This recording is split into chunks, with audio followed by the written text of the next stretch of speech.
Okay, so when we last left working with our snapshot planning icons, we had taken the snapshot plan sheet for the before part of our memory.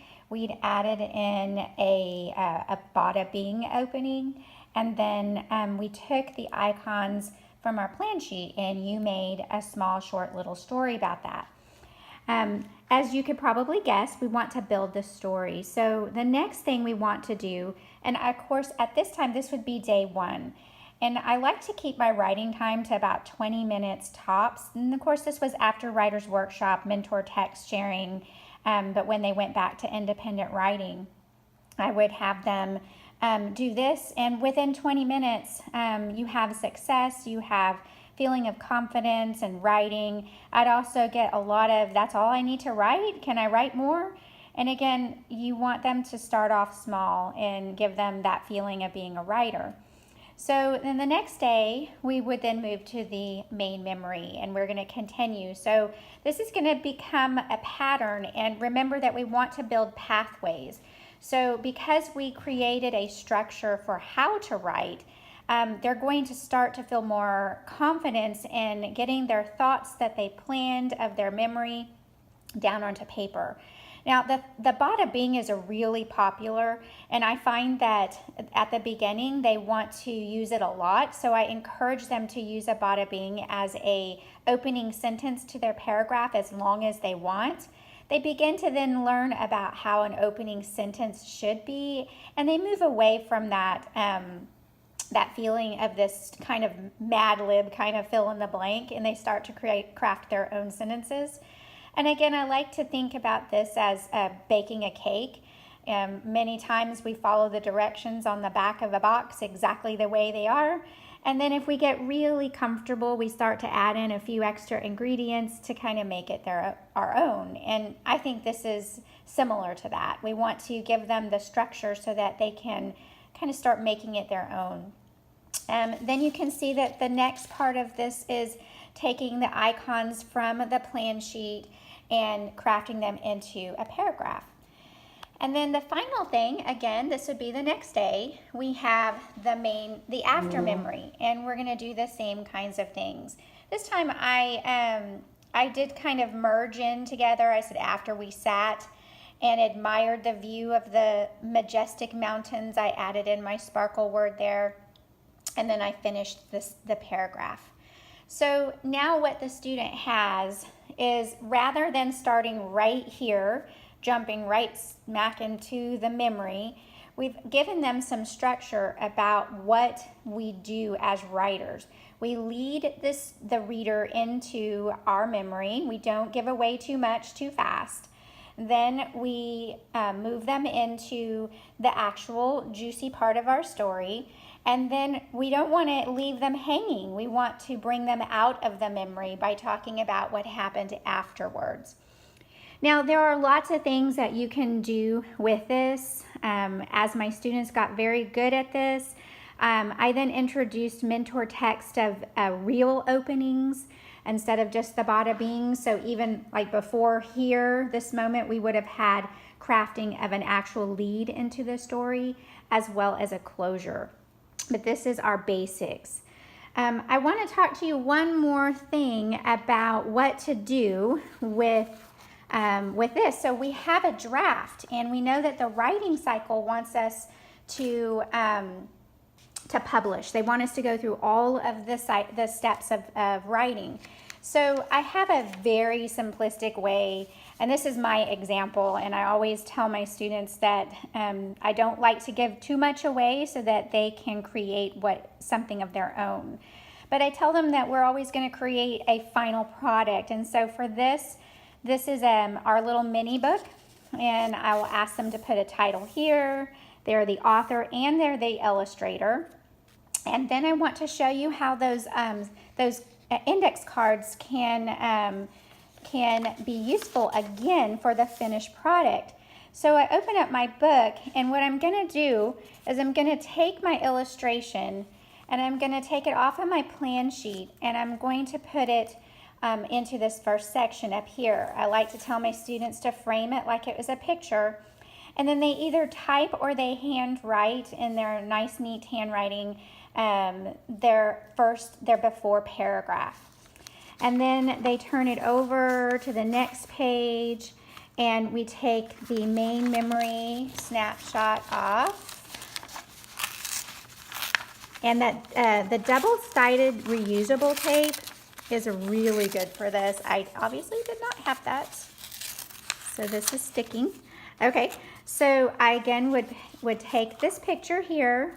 I would have them tape it down and rewrite or type their paragraph here.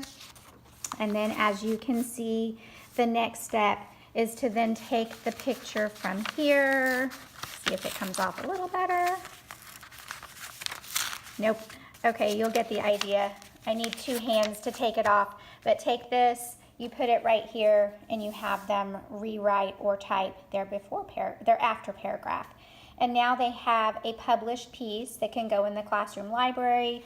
It can go home to read. Did not take that long to really publish. And that's one of the things that I think we don't publish enough. We don't get to the last part of the writing cycle because it does take so long. But this is a quick taking this, rewriting their paragraph.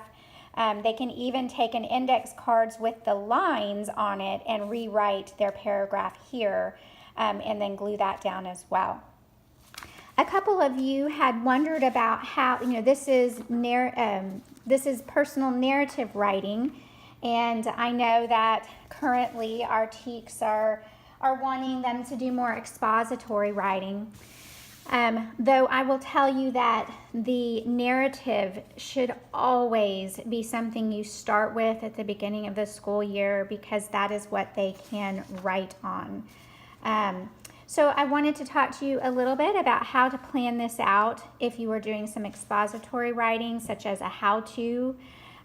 So in the beginning, you're going to start with the end product. So here you're going to give them an index card, and you want them to think, what are you going to make? I'm going to use the example of the standard PB&J paragraph that we sometimes have them start. So you're going to have a picture of the end product of being the peanut butter and jelly sandwich. I want this to be also a snapshot. So not just a picture of a sandwich, but where would that sandwich be? So it'd probably be on a plate, on a table, in a kitchen. And so I want them to imagine that they've taken their camera and they've taken a snapshot of that.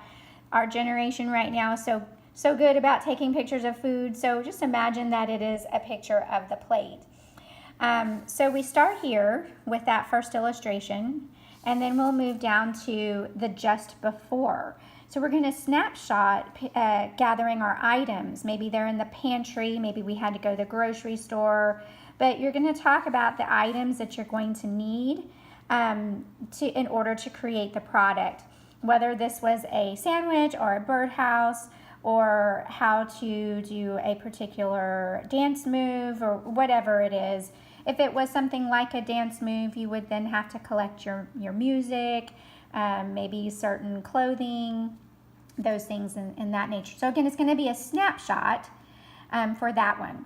And then we're going to move to the just after. So this is the finished product. Now you might be saying, but we already illustrated the finished product, but this one is about what are we going to do with that? So this is enjoying our finished product.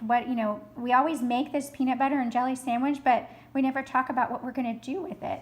So here it could be taking a snapshot of eating something, what you made with your friends, with your family members, or putting on a show for your family if it was how to do a dance step, or watching the birds come if it was how to build a birdhouse. Anything like that. But we want to get them to finish this product by talking about the enjoyment factor of it. So then, remember, we first illustrate these cards and we put them down on a paper, just like we did the first time. We have them talk about them so that they get that oral language out and they know what kind of things they're going to be planning for. So we're going to keep our all-seeing eyes and our sparkle words. We're also going to keep our mood makers and our thought shots. But I have here now a question icon, and this is the why. And so we want to plan about why would you need or want to make this. So that would probably be this right here. Why would you want to get these things? So that might be right here.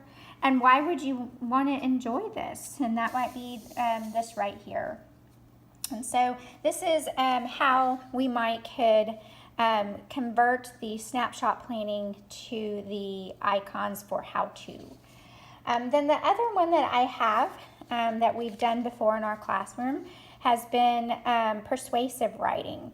And it does follow that same pattern. So we're going to first want to start with the request for change.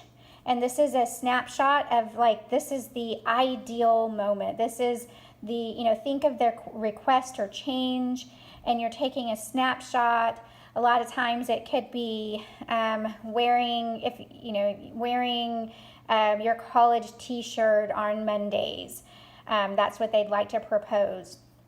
And so you would have the picture of that request here. And then you would move to the problem. So, the current or the before the request or change. So this is a snapshot of the before the problem, like how it currently is, and the pros and cons or rather the cons of how it currently is. So I have think about how it currently is and why it should be changed. So if I'm asking to change to wear my college t-shirt on Mondays, currently this illustration might be that, there's no fun on Mondays and there should be something that is fun. And so this would be the Monday blues, so to say. It could be a picture like that. And then the after snapshot is the solution. And so this is a snapshot of the positive change. So you want to convince them that if you make this request, we're going to just be on cloud nine. Everything's going to be happy, and so many things will be good from it. So they want to think about how good it will be with the change so that they can convince to accept their request. So some icons here, I put in an R for reasons. We're going to have that question mark for why. And these are pretty similar, except for the R is kind of more clear about the reasons for persuasiveness. And then we have our same thought shots over here. So these are some possible ways to extend snapshot planning to expository text. What I'd like for you to do is to go ahead and take your main memory and your snapshot memory and go ahead and finish your before, your main, and your after.